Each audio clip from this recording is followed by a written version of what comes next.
السلام علیکم دوستو، آج کی اس ویڈیو میں ہم شاہنامہ اسلام کے 5ویں چیپٹر کا تھوڑا سا بقیہ حصہ اور چھٹے چیپٹر کا پارٹ 1 سنیں گے، جس میں موضوع یہ ہے وہی جوش تبلیغ،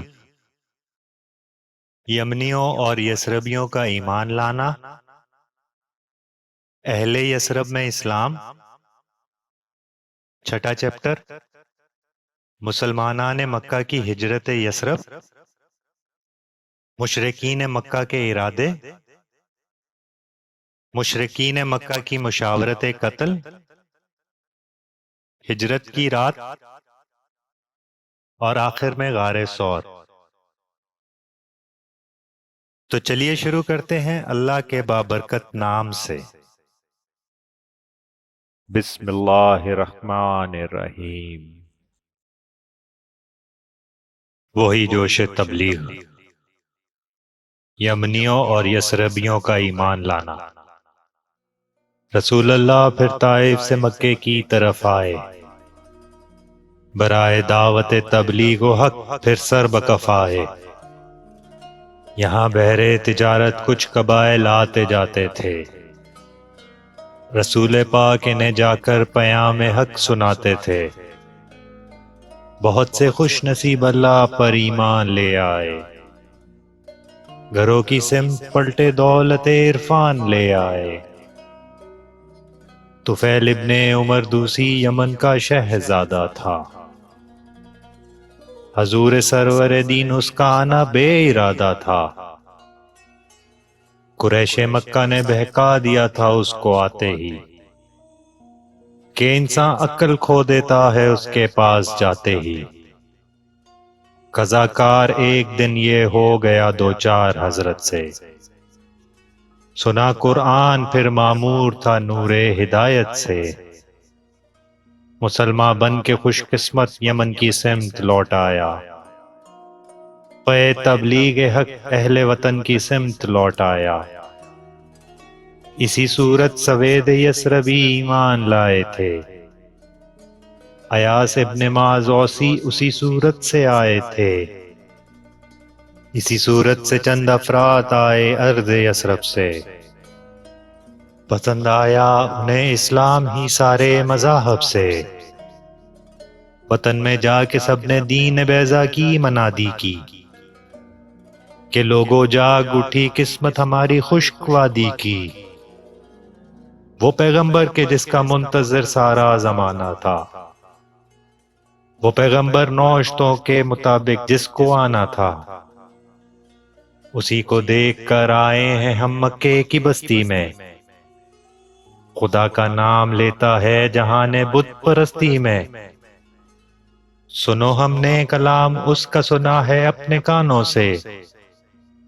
جو صورت ہم نے دیکھی کہہ نہیں سکتے زبانوں سے، خدا کے فضل سے ہم سب مسلمان ہو کے آئے ہیں، دلوں سے بت پرستی کی نجاس دھو کے آئے ہیں۔ اہل یثرب میں اسلام، یہ سن کر غلغلہ سا پڑ گیا اطراف یثرب میں۔ اخوت اثر نو آ چلی اشراف یثرب میں۔ یہاں کے رہنے والے اوس و خزرج کے قبائل تھے، نہایت با مروت اہل دل اہل وسائل تھے۔ یہ باہم بھائی بھائی تھے مگر آپس میں لڑتے تھے، بڑی مدت سے خانہ جنگیوں میں گھر اجڑتے تھے۔ یہودی بھی بکثرت تھے معزز سمجھے جاتے تھے، یہ لڑوا کر قبائل کو بہت ہی لطف اٹھاتے تھے۔ بتوں کو چھوڑ کر اور حب مال و جاہ کو تج کے، مسلمان ہو چلے آخر گھرانے اوس و خزرج کے۔ لیا جانے لگا ختم مرسل کا نام یثرب میں، لگا ہر سمت پھلنے پھولنے اسلام یثرب میں۔ حسد کرنے لگی قومیں یہود اس دین و ملت سے، بنے بیٹھے تھے وہ لوگوں کے ہادی ایک مدت سے۔ چھٹا چیپٹر مسلمانان مکہ کی ہجرت یثرب۔ ادھر مکے میں دنیا تنگ تھی ایمانداروں پر، کہ روندے جا رہے تھے پھول کے سے جسم خاروں پر۔ نبوت نے اجازت دی کہ یثرب میں چلے جاؤ، وطن والوں کے اس ظلم و تعدی سے اما پاؤ۔ بشارت ہے وہاں پر امن بخشے گا خدا تم کو، یہاں صبح وطن ہے خندائے دندان نما تم کو۔ صحابہ پر اگرچہ قہر کے بادل برستے تھے، بیچارے سانس آزادی سے لینے کو ترستے تھے۔ نہ تھا آساں منہ اپنے وطن سے موڑ کر جانا، رسول پاک کو مکے میں تنہا چھوڑ کر جانا۔ مگر فرمان محبوب خدا فرمان باری تھا، مسلمانوں کا شیوا شیوائے تائید گزاری تھا۔ مشرکین مکہ کے ارادے۔ صحابہ رفتہ رفتہ جانب یثرب ہوئے راہی، قریشی کافروں کو مل گئی فی الفور آگاہی۔ دلوں میں خوش ہوئے ظالم کے اب حسرت ہوئی پوری، محمد اور اس کے ساتھیوں میں ہو گئی دوری۔ مسلمان جا چکے ارض حبش اور یثرب میں، یہ اچھا وقت ہے سب ٹل گئے وقت مناسب میں۔ ابو بکر و علی باقی ہیں لیکن دو کی ہستی کیا، بہادر ہی سہی ہم پہ کریں گے پیش دستی کیا۔ جو چند افراد ہیں کچھ اور وہ کمزور ہیں سارے، کہ اب بھی چھپتے پھرتے ہیں ہمارے خوف کے مارے۔ یہ اچھا وقت ہے اب قتل کر ڈالو محمد کو، مٹا دو آج تنہائی میں اس نور مجرد کو۔ تساہل اب نہیں اچھا کہ طوفان چڑھتے جاتے ہیں، حبش میں اور یثرب میں مسلمان بڑھتے جاتے ہیں۔ خدا والے کہیں ایسا نہ ہو قوت پکڑ جائیں، بتان کعبہ کے اس ملک سے جھنڈے اکھڑ جائیں۔ مشرکین مکہ کی مشاورت قتل۔ جبیر و عقبہ و عتبہ، ابو جہل و ابو سفیان، نظر بو نجتری، حارث امیہ اور ایک شیطان، یہ سب ایوان ندو میں اکٹھے ہو گئے آ کر۔ قبائل کے نمائندے بٹھائے ساتھ بلوا کر، تھا شیطان نجد کے ایک بے حیا بوڑھے کی صورت میں، کہ چل کر دور سے آیا تھا آج اس بزم لعنت میں۔ ہوئے ایوان کے دربند تقریریں لگی ہونے، نبی کو قتل کر دینے کی تدبیریں لگی ہونے۔ نظر آتی تھی اس بوڑھے کو ہر تجویز میں خامی، وہ کہتا تھا مبادا پیش آئے کوئی ناکامی۔ بالآخر سوچ کر بو جہل نے ایک بات بتلائی، یہی تجویز اس شیطان بوڑھے کو پسند آئی۔ کہا اس نے کہ ہر کنبے سے ایک ایک آدمی چن لو، کوئی باقی نہ رہ جائے قبیلہ یہ ذرا سن لو۔ یہ نکلیں آج شب کو لے کے خواں شام تلواریں، محمد پہ یہ تلواریں سبھی یکبارگی ماریں۔ نبی کا جسم عبرت کا نظارہ ہو کے رہ جائے، مجسم نور وحدت پارا پارا ہو کے رہ جائے۔ یہی تجویز اچھی ہے یہی ترکیب ہے کامل، کہ ہوگا اس طرح ہر ایک قبیلہ قتل میں شامل۔ کریں اس خون کا دعویٰ مسلمان یا بنی ہاشم، تو مل کر سب قبیلے جنگ میں ان سے نپٹ لیں ہم۔ غرض طے پا گئی آخر یہی تجویز شیطانی، قسم کھا کھا کے لوگوں نے نبی کے قتل کی ٹھانی۔ ہجرت کی رات۔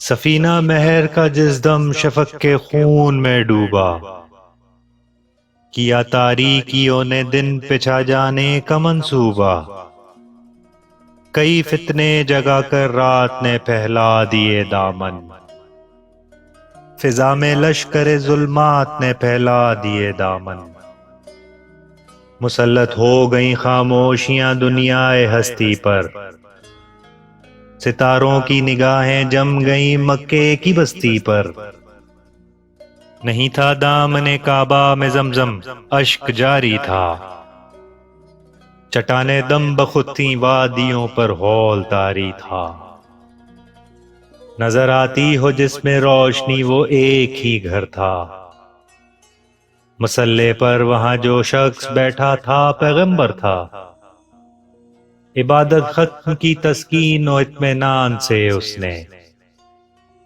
اٹھا باندھی کمر اللہ کے فرمان سے اس نے، جگایا نیند سے شیر خدا کو اور فرمایا کہ فرما ہجرت یثرب کا ہے میرے لیے آیا، مثال موسیٰ و داؤد ہجرت فرض ہے مجھ پر، کمال دین حق اتمام حجت فرض ہے مجھ پر، اٹھو دیکھو کہ تلواروں سے گھر محصور ہے میرا، کہ میری قوم کو اب قتل ہی منظور ہے میرا، نکلنا اور اس عالم میں تلواروں پہ چلنا ہے، مگر حکم خدا ہے اس لیے مجھ کو نکلنا ہے، یہ چادر اوڑھ لو سو جاؤ آ کر میرے بستر پر، محافظ ہے وہی رکھو بھروسہ شان داور پر، یہ مال و زر انہی لوگوں کا میرے پاس امانت ہے،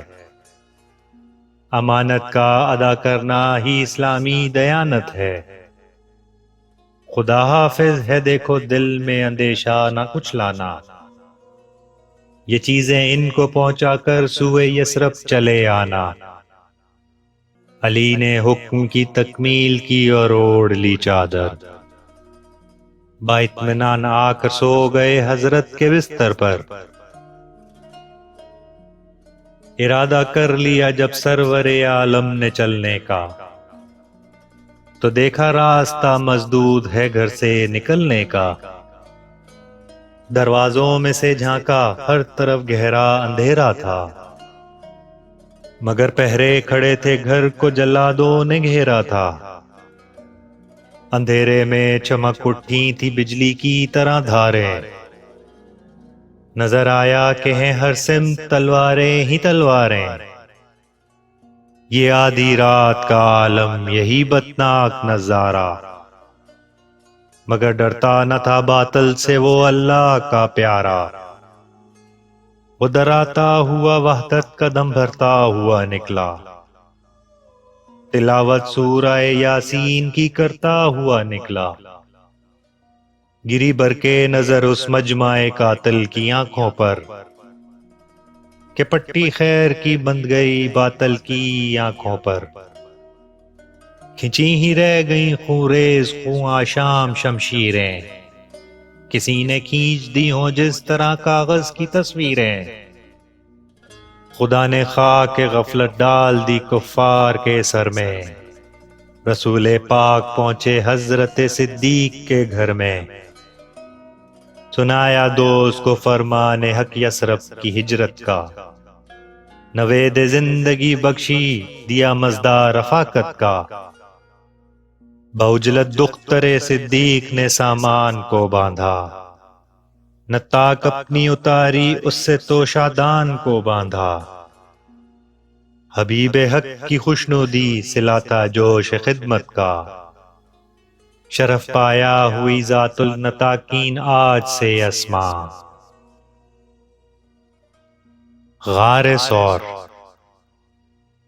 ہوئے آزاد باطل کے حصارِ قہر سے دونوں، ابھی کچھ رات باقی تھی کہ نکلے شہر سے دونوں، نبی نے خانہ کعبہ کو دیکھا اور فرمایا کہ اے پیارے حرم میری تیری فرقت کا وقت آیا، تیرے فرزند اب مجھ کو یہاں رہنے نہیں دیتے، تیری پاکیزگی کا آواز تک کہنے نہیں دیتے۔ جدائی عارضی ہے پھر بھی دل کو بے قراری ہے، کہ تو اور تیری خدمت مجھ کو دنیا بھر سے پیاری ہے۔ یہ فرماتا ہوا آگے بڑھا اسلام کا ہادی، سراسر موم ہو کر رہ گئی یہ سنگ دل وادی۔ چڑھائی سخت تھی سنگین و ناہموار رستہ تھا، نکیلے پتھروں کا فرش تھا پرخار رستہ تھا۔ نبی کے پائے نازک ہر قدم پر چوٹ کھاتے تھے، دل صدیق کے جذبات زخمی ہوتے جاتے تھے۔ نہ دیکھا جا سکا پائے محمد کی جراحت کو، بضد اسرار کندھوں پر اٹھایا شان رحمت کو۔ اندھیرا پتھروں کا ڈھیر کوہ سور کی گھاٹی، خدا ہی جانتا ہے یہ مصیبت جس طرح کاٹی۔ بالآخر دو مسافر نزد غار ثور آ ٹھہرے، مقدر تھا یہیں نورانیوں کا قافلہ ٹھہرے۔ گئے اندر ابو بکر اور اس کو صاف کر آئے، ابا کو چاک کر کے روزنوں میں اس کے بھر آئے۔ ماہ و خورشید نے برجے سفر میں استراحت کی، کہ تھا نوروز تاریخ یکم تھی سن ہجرت کی۔ ازل سے سو رہی تھی خاک کی توقیر جاگ اٹھی، یکا یک اس اندھیرے غار کی تقدیر جاگ اٹھی۔